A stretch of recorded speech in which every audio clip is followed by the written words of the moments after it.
Everyone knows this man. He's considered the greatest investor of all time, turning $10,000 into billions. But what if I told you there's another man, one you've probably never heard of, who didn't just match Buffett's returns, he beat him for 30 years straight, using a method so simple it confused Wall Street. And then he just walked away. This is the story of Joel Greenblatt, the quiet genius who cracked the stock market and proved you don't need to be famous to be legendary. While the world obsessed over Buffett, another man was quietly rewriting the rules of investing. His name, Joel Greenblatt, a math prodigy from Queens, New York. He wasn't flashy, didn't crave the spotlight. In 1985, with just $7 million in seed money, Greenblatt launched Gotham Capital. Over the next 2 decades, that tiny fund delivered a jaw-dropping 40% annual return. To put that in perspective, $10,000 invested with him in 1985 would have grown to over $8.4 million by 2005. This wasn't luck. This was mastery. His secret? He didn't play the same game as Wall Street. Instead of chasing hype, he searched where no one else was looking. Most hedge funds dream of beating the market by a few percent. Greenblatt, he was crushing it year after year. But how? His secret wasn't insider tips. It wasn't algorithms. It was something the rest of Wall Street hated: patience. He didn't chase hot stocks. He hunted for hidden value, companies everyone else had written off. One of Joel Greenblatt's most legendary trades? A deal that most of Wall Street missed because it wasn't flashy. It wasn't front-page news. It was buried deep in the footnotes. The year was 1995. Disney announced they were spinning off a tiny division, a company most people never heard of, Cadabra Communications. Analysts shrugged. The stock was flat, but Joel Greenblatt, he didn't shrug. He read. Buried in the 10K filing was one detail. This little spin-off didn't just handle marketing or admin work. It held the international distribution rights to Disney's TV content. Mickey Mouse, Donald Duck, Disney Channel, all of it. In one obscure filing, Greenblatt saw the potential value. A revenue stream no one was pricing in. While Wall Street ignored it, Joel bought in quietly. He didn't try to time the market. He didn't need headlines. He trusted the math. And within a year, that stock quadrupled. That wasn't just a lucky bet. It was a lesson in asymmetric information. Not illegal info, but overlooked info. And this is what Greenblatt mastered. Spin-offs where the market mispriced value, footnotes that held gold, situations where logic beat emotion. He called it special situation investing. Mergers, spin-offs, restructurings. Moments when a company looked like a mess, when the market wasn't paying attention. That's when Joel moved in. These weren't stocks with hype. These were stocks with dust on them. But to Joel, that dust meant opportunity. He read the fine print others ignored. Again and again, he found hidden value where no one else dared to look. Gotham Capital remained low-key. No media circus, no headlines, just consistent, incredible returns. He once said, "The best investment returns often come from companies that don't look good on the surface. You just have to be willing to look deeper." And that's what separated Joel from the rest. While most of Wall Street looked for the next big story, he looked at the boring, overlooked stories and rewrote the ending himself. Just boring investing. That made millions. But Greenblatt didn't stop there. In 2005, he walked into his Columbia class and did something no hedge fund manager ever dared to do. He gave away his entire strategy. In 2005, Greenblatt entered his Columbia class with a manila folder. Inside, the magic formula. It ranked companies based on just 2 metrics: earnings yield, which is the indicator of how cheap a company is; return on capital, how efficiently it uses its money. No predictions, no complexity, just math. He'd rank all companies on both metrics, combine the scores, and invest in the top 20 to 30 names. He backtested it. The results? 30.8% average annual returns from 1988 to 2004. Wall Street was stunned. The magic formula was elegant. 2 numbers, a simple ranking system, no emotion. It worked. Greenblatt proved it over 17 years of data. 30.8% annual returns. He gave it away in a $20 book. Millions read it, but here's the catch. Almost no one followed it.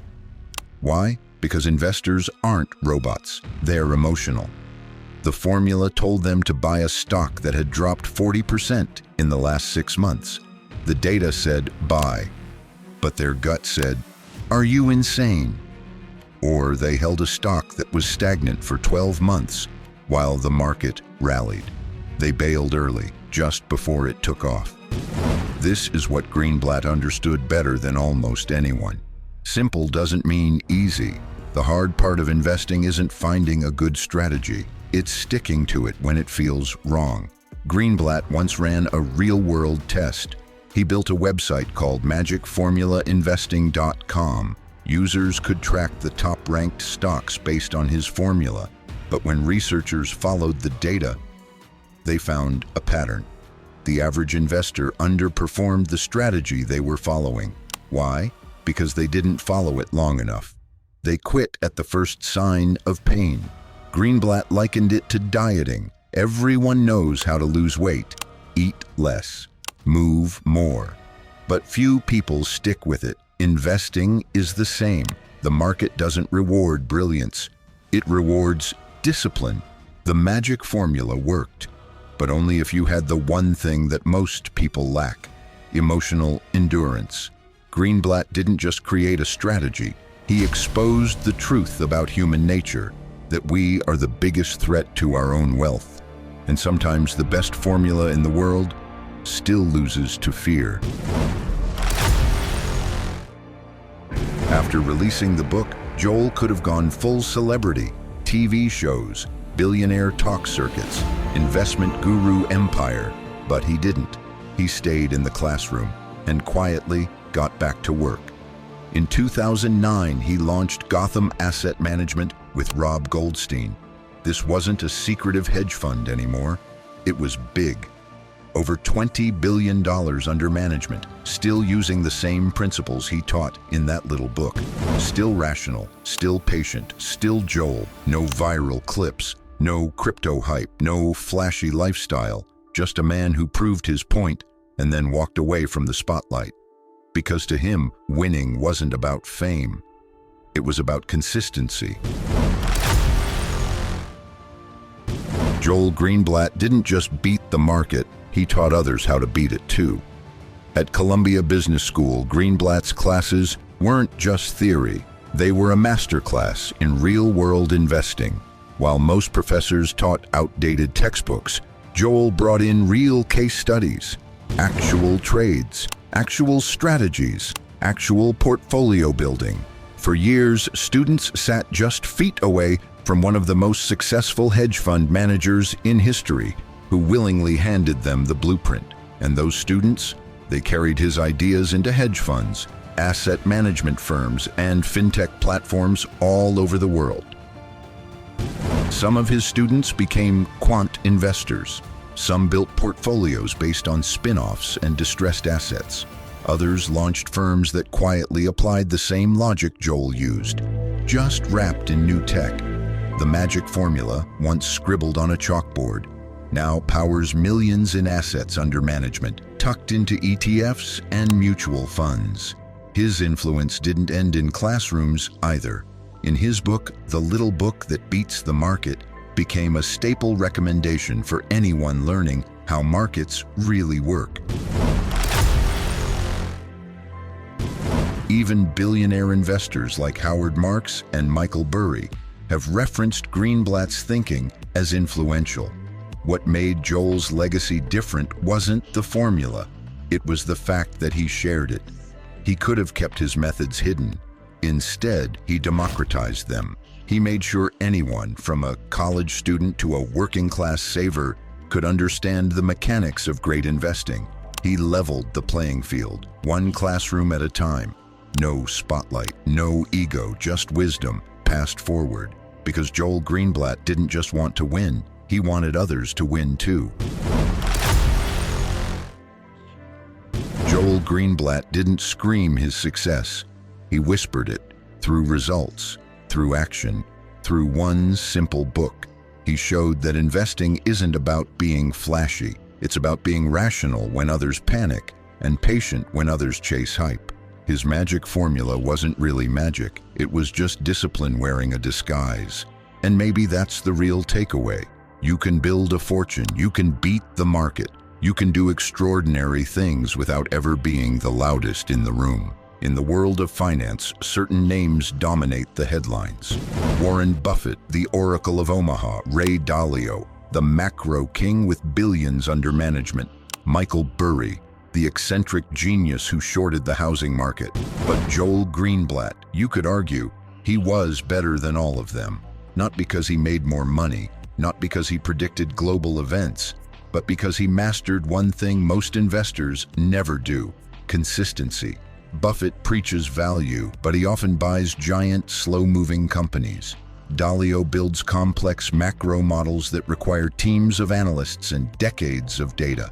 Burry swings for the fences, huge wins, but also big drawdowns. Greenblatt, he built a system, ran it, refined it, taught it, and walked away without needing anyone to notice. While others wrote letters to shareholders, Greenblatt wrote textbooks. While others went on CNBC, he went into the classroom. He didn't brand himself. He didn't sell fear or drama. He just kept compounding, quietly, precisely, relentlessly. And that's what makes Joel Greenblatt different. He's not a celebrity investor. He's not a meme. He's not chasing headlines. He's a practitioner, a teacher, a system builder. And maybe that's the lesson, that in a world full of noise, the greatest investors might not be the loudest ones. They might just be the most disciplined, the ones who let the numbers speak. And by that measure, Joel Greenblatt might be the most underrated titan in investing history. So the next time someone tells you investing is only for the rich or too complex to understand, tell them about Joel Greenblatt, the man who beat Wall Street with 2 numbers, a book, and patience. And if you think this story was crazy, wait till you hear about the guy who predicted the 2008 crash while the world laughed at him. That's next.